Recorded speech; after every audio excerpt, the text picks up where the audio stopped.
Hello friends, आप सभी को मेरा नमस्कार। और आज का हमारा अपना टॉपिक रहेगा निर्देशांक ज्यामिति कोऑर्डिनेट ज्योमेट्री। दोस्तों, कोई भी बिंदु हो गया, कोई भी वस्तु होगी, उसकी एक स्थिति होती है और उसी स्थिति के आधार पर हम उस वस्तु को जान सकते हैं। और उस वस्तु की स्थिति जानने के लिए जिस ज्यामिति का प्रयोग किया जाता है उसे कोऑर्डिनेट ज्योमेट्री कहते हैं, निर्देशांक ज्यामिति कहते हैं। जैसे कहा जाए कि ये आपके सामने एक ब्लैक बोर्ड है और मैं ब्लैक बोर्ड पे अगर एक बिंदु लिखता हूँ, दोस्तों ये लिखा मैंने, एक बिंदु बनाया, तो इस बिंदु की भी इस ब्लैक बोर्ड के ऊपर एक स्थिति है और उस स्थिति को हम किस प्रकार से दर्शाएंगे। जैसे कि सबसे पहले मैं कहूँगा कि ये इस कोने से इतनी दूरी पर है और ये स्थिति बताने के बाद भी क्या इस बिंदु की स्थिति आएगी? क्या नहीं।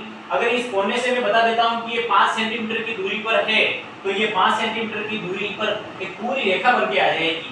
नीचे वाला भी 5 सेंटीमीटर, ऊपर वाला भी 5 सेंटीमीटर, ऊपर वाला भी 5 सेंटीमीटर। तो क्या सिर्फ एक बिंदु के आधार पर हम किसी वस्तु की या किसी आकृति की या किसी चीज की स्थिति बता सकते हैं? क्या नहीं बता सकते हैं। ठीक है, अगर मैं यहाँ से 5 सेंटीमीटर बताऊंगा तो मुझे नीचे वाली स्थिति भी बतानी पड़ेगी कि नीचे से भी इसकी दूरी कितनी है और इधर से भी इस बिंदु की दूरी कितनी है।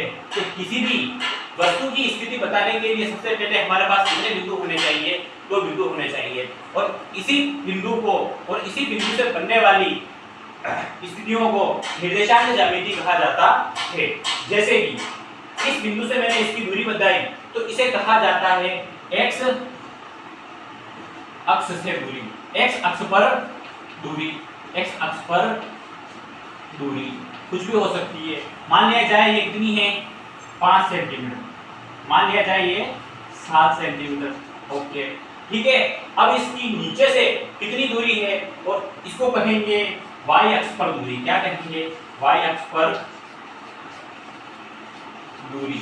ठीक है, ये x अक्ष पर दूरी यहाँ से और यहाँ पर y अक्ष से दूरी ये कितनी आ जाएगी? ये आगे हमने मान लिया कि अगर ये 5 सेंटीमीटर है तो ये 5 सेंटीमीटर। तो इस बिंदु को दर्शाने के लिए हमें पहले इसकी x अक्ष पर दूरी निकालनी पड़ेगी, दूसरी y अक्ष पर दूरी निकालनी पड़ेगी। तो इस प्रकार से हम इस बिंदु की स्थिति निकाल सकते हैं। तो किसी भी बिंदु की स्थिति निकालने के लिए हमारे पास कम से कम उसकी 2 अक्ष पर स्थिति होनी जरूरी है, जिसे ही निर्देशांक ज्यामिति कहेंगे। एक तो उसकी x अक्ष से दूरी, दूसरी उसकी y अक्ष से दूरी। दोस्तों, जब भी हम संख्या रेखा पर किसी बिंदु को दर्शाते हैं, कैसे दर्शाते हैं देखिएगा। जब भी हमें संख्या रेखा पर किसी बिंदु की स्थिति दर्शाने के लिए कहा जाए तो उसके सेंटर में क्या होता है? मूल बिंदु होता है। और इधर से जाएंगे संख्या रेखा के हम दाहिनी ओर जाते हैं तो संख्या कहाँ चलती है? धनात्मक की ओर चलती है। और इससे बाईं ओर अगर हम चलेंगे तो संख्या कैसे चलती है? ऋणात्मक संख्याएं चलती है। और इसके सेंटर के बिंदु को क्या कहा जाता है? 0। जब मैं इधर जाता हूँ तो संख्याएं क्या होगी? धनात्मक। और इधर जाता हूँ तो संख्याएं क्या आएगी? ऋणात्मक। कैसे? -1, -2, -3, -4। और इधर क्या आ जाएगा? 1, 2, 3, 4। तो संख्या रेखा के अगर मैं दाईं ओर चलता हूं तो संख्या धनात्मक आएगी, राइट हैंड साइड चलता हूं तो संख्या धनात्मक आएगी। और इसके अगर मैं लेफ्ट हैंड साइड चलता हूं तो संख्या क्या आएगी? ऋणात्मक आएगी। इसी संख्या रेखा पर, इसी संख्या रेखा को अगर मैं आड़ी कर देता हूं और इसे खड़ी कर देता हूं, अगर मैं खड़ी करता हूं तो दोस्तों अगर ये इस बिंदु से होकर गुजरती है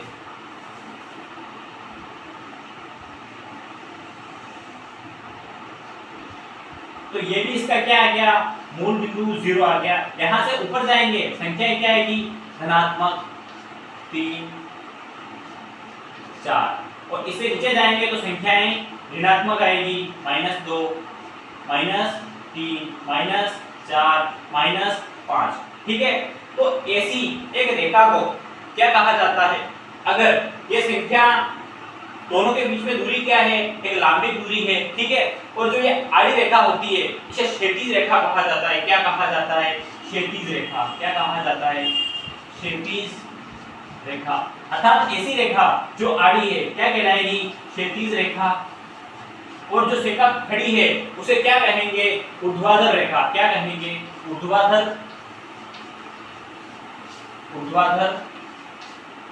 रेखा। ठीक है, तो जो क्षैतिज रेखा है जो आड़ी रेखा है उसे क्षैतिज कहेंगे और जो खड़ी रेखा है उसे ऊर्ध्वाधर रेखा कहेंगे, ठीक है। और ये क्षैतिज रेखा और ऊर्ध्वाधर रेखा जिस बिंदु पर काटती है उसे कहते हैं मूल बिंदु। क्या कहते हैं? मूल बिंदु। और मूल बिंदु के निर्देशांक हमेशा ही क्या होते हैं? 0,0। देखिएगा दोस्तों, हमने बीच में कोमा लगाया है, कोमा के एक इधर संख्या है और कोमा के एक उधर संख्या है, ठीक है दोस्तों। तो ये क्या संख्याएं हैं? पहली तो है हमारी x अक्ष पर संख्या, कौन सी है? x अक्ष पर, और दूसरी है हमारी y अक्ष पर संख्याएं, ठीक है दोस्तों। एक तो चल रही है हमारी x अक्ष पर, दूसरी चल रही है y अक्ष पर, ठीक है। जब भी ये दो रेखाएं, क्षैतिज रेखा और ऊर्ध्वाधर रेखा, इस क्षैतिज रेखा को हम कहते हैं x अक्ष। क्या कहते हैं? x अक्ष। और दूसरी रेखा है हमारी ऊर्ध्वाधर, इसी ऊर्ध्वाधर को कहा जाता है y अक्ष। क्या कहा जाता है? y अक्ष, ठीक है। निर्देशांक ज्यामिति के अंदर एक निश्चित परिभाषा है इनकी, जो रेखा आपकी क्षैतिज होगी, आड़ी होगी, उसे x अक्ष कहा जाता है। क्या कहा जाता है? x अक्ष। क्या कहा जाता है? x अक्ष। अगर मैंने इसको x अक्ष कह दिया है तो इसका दूसरा बिंदु आ जाएगा x डैश अक्ष, ठीक है। और जो खड़ा बिंदु है, खड़ी रेखा है, इसे कहा जाता है y अक्ष। तो इसका दूसरा सिरा आ जाएगा y डैश अक्ष, ठीक है दोस्तों। यहां तक समझ में आया? यहां तक हमने किसको समझा? निर्देशांक ज्यामिति को। निर्देशांक ज्यामिति के अंदर किसी बिंदु की स्थिति बताने के लिए एक ज्योमेट्री का प्रयोग किया जाता है खास, उसे ही निर्देशांक ज्यामिति कहा जाता है। और ये परस्पर दो रेखाओं से मिलकर बनी है, एक तो क्षैतिज रेखा होती है, एक ऊर्ध्वाधर रेखा होती है। क्षैतिज रेखा को x अक्ष कहा जाता है, ऊर्ध्वाधर रेखा को y अक्ष कहा जाता है। क्षैतिज रेखा और ऊर्ध्वाधर रेखा जिस बिंदु पर काटती है उसे मूल बिंदु कहा जाता है, और मूल बिंदु के निर्देशांक होते हैं 0,0। क्षैतिज रेखा के दाहिनी ओर चलेंगे संख्याएं धनात्मक में चलेगी, बाईं ओर चलेंगे ऋणात्मक के अंदर चलेगी। और ये दोनों रेखाएं मिलकर, ठीक है, चार चतुर्थांशों का निर्माण करती है। चार है क्या दोस्तों? ये number first, number second, number third और नंबर फोर्थ। इस प्रकार ये चार चतुर्थांशों का निर्माण करती है, और इन्हीं चार चतुर्थांशों के अंदर संख्याओं को दर्शाया जाता है। कैसे देखिएगा दोस्तों, ठीक है। हमने सबसे पहले संख्या रेखा को समझा। संख्या रेखा के आधार पर दो रेखाएं, क्षैतिज रेखा और ऊर्ध्वाधर रेखा, ये दोनों रेखाएं परस्पर एक लांबिक अर्थात 90 डिग्री के एंगल पर जब काटती है तो ये निर्देशांक ज्योमेट्री का निर्माण करती है। इसका ये एक पहला भाग आया, ये एक चौथा भाग आया, चौथा भाग है इसका, तो ये क्या कहलाएगा? प्रथम चतुर्थांश। क्या कहलाएगा? प्रथम चतुर्थांश। इसी का दूसरा भाग है इधर, तो इसे तो कहेंगे फर्स्ट कोऑर्डिनेट, और यह आ जाएगा आपका द्वितीय चतुर्थांश। क्या आएगा? द्वितीय चतुर्थांश। यह आ जाएगा आपका तृतीय चतुर्थांश। तृतीय चतुर्थांश। और यह आ जाएगा आपका चतुर्थ चतुर्थांश। तो इस प्रकार दो, अगर एक क्षैतिज और ऊर्ध्वाधर रेखा x अक्ष और y अक्ष आपस में एक लंबिक दूरी पर, एक 90 डिग्री के एंगल पर जब आपस में काटते हैं तो एक निर्देशांक कोऑर्डिनेट ज्योमेट्री का निर्माण करते हैं। और ये इसे चार भागों में बांटा जाता है। प्रत्येक भाग को चतुर्थांश कहा जाता है। पहला भाग प्रथम चतुर्थांश, दूसरा भाग द्वितीय चतुर्थांश, तीसरा भाग तृतीय चतुर्थांश और चौथा भाग चतुर्थ चतुर्थांश कहलाता है। देखिएगा दोस्तों, सबसे पहले किसी भी बिंदु की स्थिति हमें दर्शानी है तो हमेशा x अक्ष पर दूरी निकाली जाती है। अगर वो बिंदु इस तरफ, इस 90 डिग्री के इस तरफ है तो हम कौन सी दूरी निकालेंगे? x की, धनात्मक। और वो अगर इधर है तो उसकी दूरी निकालेंगे ऋणात्मक। और अगर y अक्ष पर दूरी निकालेंगे, ऊपर की तरफ है तो प्लस और नीचे की तरफ है तो y। देखिएगा दोस्तों, अगर यहाँ कोई बिंदु है तो मैं यह स्थिति कैसे दर्शाऊंगा उसकी? इस वाले भाग में अगर कोई बिंदु है तो पहले मैं x में चलूंगा। x भी यहाँ पे क्या आ रहा है? धनात्मक। क्या है? धनात्मक। और ये ऊपर है तो ऊपर वाली स्थिति भी क्या है? धनात्मक। तो पहले चतुर्थांश के अंदर x का मान भी प्लस होता है और y का मान भी प्लस होता है। इस चतुर्थांश में अगर हम चले तो देखेंगे दोस्तों, इधर आया x का मान। x का मान क्या है? माइनस। क्या है? माइनस। और y का मान ऊपर की तरफ क्या है? प्लस। तो यहाँ पर द्वितीय चतुर्थांश में x का मान तो आता है माइनस और y का मान आता है प्लस। तृतीय चतुर्थांश में अगर हम चले तो x में चलेंगे इस तरफ तो क्या आया? माइनस। क्या आया? माइनस। और y पे क्या आया माइनस, तो ये दोनों के निर्देशांक क्या आ गए माइनस माइनस। इसका मतलब तृतीय चतुर्थांश में x का मान भी माइनस होता है और y का मान भी माइनस होता है।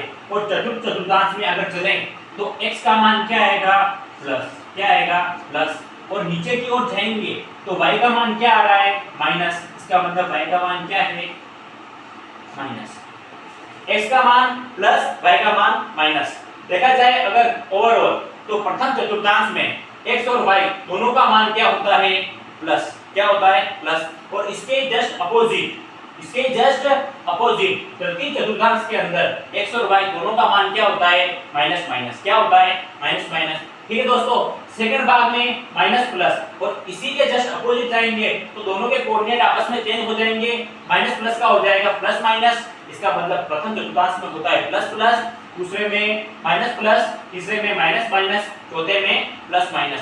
इस प्रकार हमने चतुर्थांशों को समझा। और अगर अब किसी बिंदु के निर्देशांक हमें बताने हैं तो किस प्रकार से बताएंगे देखिएगा दोस्तों। चतुर्थांशों को हम समझ चुके हैं और कौन से चतुर्थांश में कौन सी संख्या प्लस होगी और कौन सी माइनस होगी हम ये भी समझ चुके हैं। अब इसके अंदर किसी बिंदु की स्थिति किस प्रकार से निकाली जाती है वो देखिएगा दोस्तों। अगर मैं आपसे कुछ संख्याएं लिखने के लिए कहता हूं, जैसे मैंने लिखा है 4,4, ठीक है। दूसरी संख्या लिखी मैंने 2,1, तीसरी संख्या लिखी मैंने कोमा माइनस 3 और एक संख्या लिखी मैंने 3 माइनस 5। अगर यह संख्याएं हैं इसके अंदर पहली जो मान है वो x का है, दूसरा मान है वो y का है, क्योंकि पहला मान किसका लिखा जाता है x का, दूसरा y का लिखा जाता है। इसमें x का मान -5 है, y का मान 3 है। इसमें x का मान 2 है, y का मान 1 है। इसमें x का मान 3 है और y का मान -5 है। अगर इसे हमें ग्राफ के अंदर दर्शाना हो इन संख्याओं को तो किस प्रकार से दर्शाएंगे देखिएगा। सबसे पहले अगर मैं इस संख्या को दर्शाता हूं तो इसमें x का मान कितना है 4, y का मान भी कितना है 4, पर उससे पहले ये दोनों संख्याएं प्लस है। तो दोनों संख्याएं जब प्लस हो तो कौन से चतुर्थांश में दर्शाई जाती है, तो ये पहले चतुर्थांश में दर्शाई जाती है। जब दोनों संख्याएं माइनस हो x और y तो ये कौन से चतुर्थांश में दर्शाई जाएगी तीसरे चतुर्थांश में, ठीक है। तो ये दोनों प्लस है तो इस चतुर्थांश में आएगी। देखिएगा x का मान कितना है 4, x का मान हम इधर से चलेंगे 1 2 3 4 आ गया। y का मान कितना है 4, इसका मतलब अब y पे भी कितना चलना है 1 2 3 4। दोस्तों यहाँ पर आ जाएगा क्या, तो हमारा जो ये बिंदु है, बिंदु हो सकता है, कोई वस्तु हो सकती है या किसी की भी स्थिति हो सकती है ना। तो सबसे पहले हमने x पे निकाली फिर y पे निकाली, इसकी स्थिति क्या आएगी 4,4। ठीक है दोस्तों। अब अगला देखिएगा 2,1, इसका मतलब x पे कितना चलना है 2, y पे कितना चलना है 1। यहाँ पे आएगा क्या दोस्तों, तो इस बिंदु की स्थिति क्या आई x पे तो 2, y पे 1, 2,1।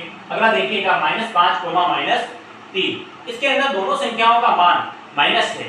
जब दोनों संख्याओं का मान माइनस होता है तो कौन से चतुर्थांश में होती है वो, तो वो तृतीय चतुर्थांश में होती है। तो इसका मान कौन से चतुर्थांश में आएगा, इस चतुर्थांश में आएगा।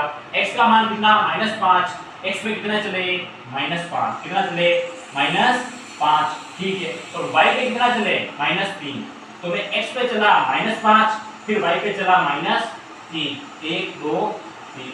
तो क्या दोस्तों इसकी स्थिति यहाँ आएगी क्या, x पे कितने चले हम -5, y पे कितना चले -3, तो ये x -5, -3 की स्थिति आ गई। अगला है 3, -5, इसका मतलब x पे कितना चले, x पे हमें प्लस में चलना है, इसका मतलब इधर नहीं चलना है और इधर चलना है कि x पे हम प्लस में चल गए, ठीक है। और y पे हमें माइनस में चलना है, इसका मतलब ऊपर नहीं जाना है नीचे जाना है। और कितना जाना है -5। तो इस बिंदु की ऑटोमेटिकली निकल गई स्थिति आ गई कि हमारे पास कौन से चतुर्थांश में चला गया, चतुर्थ चतुर्थांश में चला गया। क्या क्या है x पे 3, y पे -5। तो इस प्रकार ग्राफ के अंदर हम किन्हीं संख्याओं या किसी वस्तु की स्थिति को भी दर्शा सकते हैं। सबसे पहले हमने उसकी x स्थिति दर्शानी है, उसके बाद उसकी y स्थिति दर्शानी है, ठीक है दोस्तों। तो इस प्रकार हमने बिंदुओं को भी ग्राफ पे दर्शाना सीख लिया है। लेकिन कुछ बिंदुओं को दोस्तों हमें जानकारी होनी जरूरी है और वो क्या है देखिएगा। बिंदुओं को दर्शाना तो आसान है, उसे हम आसानी से दर्शा सकते हैं, लेकिन क्या है दोस्तों, यहाँ जो बीच जो सेंटर में जिस बिंदु पर दोनों रेखाएं काटती है उसे कहा जाता है मूल बिंदु। क्या कहा जाता है? मूल बिंदु।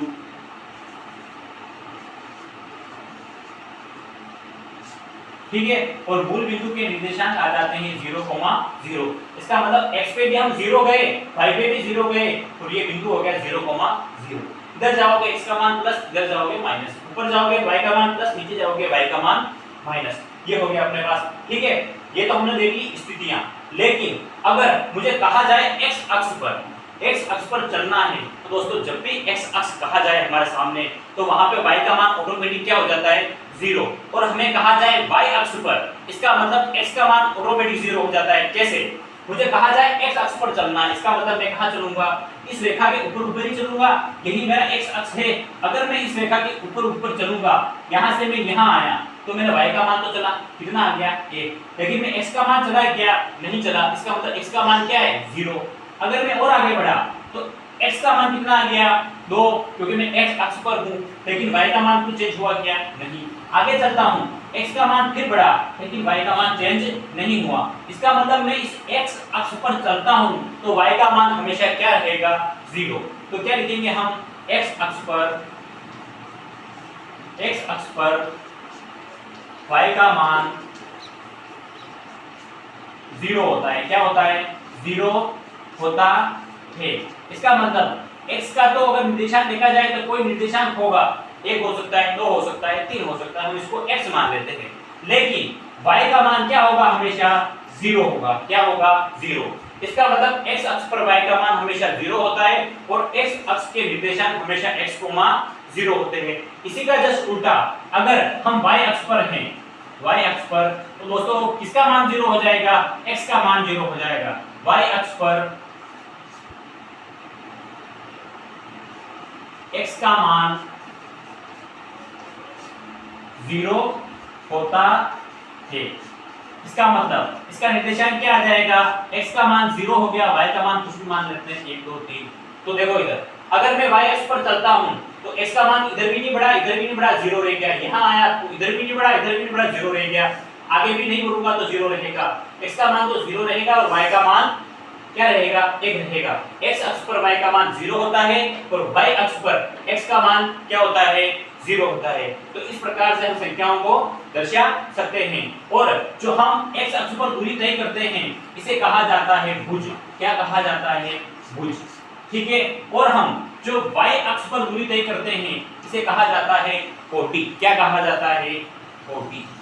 ठीक है दोस्तों, अगर आपको x अक्ष पर दूरी तय करनी है, तो उसे कहा जाएगा भुज। जैसे कि मैं निर्देशांक लिखता हूं यहाँ पर एक बिंदु, और ये बिंदु क्या है? इस बिंदु का निर्देशांक आ जाएगा 3, और ऊपर y पे कितना चले? 2। ठीक है, मैंने निर्देशांक दर्शाया है 3,2। या फिर इधर दर्शा सकता हूं मैं 1 a से यहाँ पे। ठीक है दोस्तों, -3, अगर मैं यहाँ दर्शाता हूँ -3, -2, इसका निर्देशांक आ गया x पे चले -3, y पे चले -2। इसका मतलब भुज और कोटि क्या है? तो x अक्ष पर दूरी तय की गई दूरी क्या कहलाएगी? भुज। तो भुज क्या है इसके अंदर? x अक्ष पर की गई दूरी, तो भुज क्या है अपना? -3, क्योंकि हमने एक दूरी कहां तय की है? x अक्ष पर। और कोटि पूछा जाए तो क्या आएगा अपना? कोटि आएगा -2, क्योंकि ये y अक्ष पर तय की गई दूरी है। x अक्ष पर तय की गई दूरी भुज, y अक्ष पर तय की गई दूरी कोटि कहलाती है। ये अपना हो गया भुज और कोटि। तो दोस्तों इस वीडियो के अंदर एक निर्देशांक ज्यामिति, कोऑर्डिनेट ज्योमेट्री की एक सामान्य परिभाषा और सामान्य अवधारणा और सामान्य जानकारी को हमने समझा। तो दोस्तों मुझे आशा है कि ये वीडियो आपको पसंद आया होगा, आपको समझ में आया होगा, और इसको आप आसानी से समझे होंगे। ठीक है दोस्तों, तो अगर ये वीडियो आपको पसंद आया है, तो दोस्तों मेरे चैनल को लाइक कीजिए, सब्सक्राइब कीजिए, और अपने दोस्तों के साथ में शेयर कीजिए। तब तक दोस्तों आपके साथ वीडियो बनाने में भी मजा आया, और मैं आपके लिए अगला वीडियो लेके आऊंगा। तब तक के लिए दोस्तों बहुत बहुत धन्यवाद।